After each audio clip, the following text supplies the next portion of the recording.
We can provide some more information on that if you like. If you wouldn't mind, because I'm interested to know specifically in regard to the innovation system for senior academics, researchers,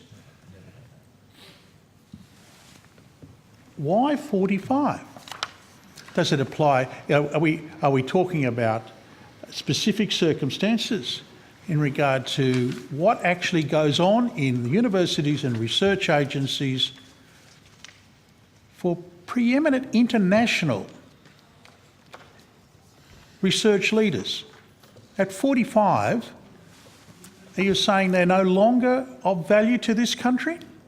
Well, as Mr Wheldon said, the Productivity Commission report... Forget the Productivity Commission. What the Productivity Commission know about science and research, I say, you could probably put on the back of a postage stamp. I'm interested to know what this department has decided to do in regard to one of the most important industries this country has.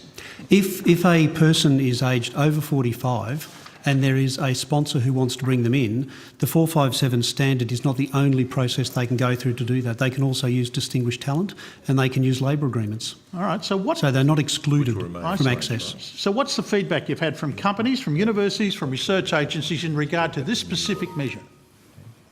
I'm sorry, could you repeat the question? What has been the feedback in regard to companies, universities, research agencies who are trying to recruit senior researchers, senior academics in this particular measure? What's been the feedback on this particular measure? I can answer that. The pattern is people have become complacently attuned to using the 457 visa, which started with a particular rationale in mind, and they've been churning through the 457 process, often, because we get this also in the feedback, as a proxy pathway into permanent migration.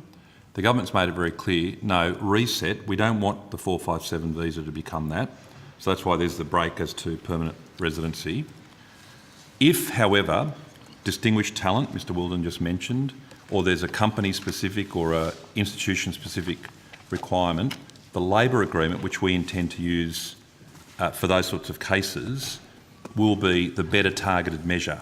Don't use the blunt old 457 scheme, which has become, in a sense, to some extent, I'll use this slightly colourful language, bloated out and become a proxy pathway to permanent residency. One of the biggest, we haven't touched on this yet, Senator, one of the main lines of concerns that Ms Noble's been confronted with in her consultations is a little bit of what you're saying, but more predominantly from the sector, the migration agent sector, saying, but hang on, but what do I say to my client? Because this was their pathway into permanent migration.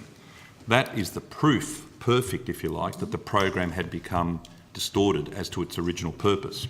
So by resetting back to its fundamental purpose, short-term needs, the Department of Employment tells us what they are, longer-term needs, the Department of Education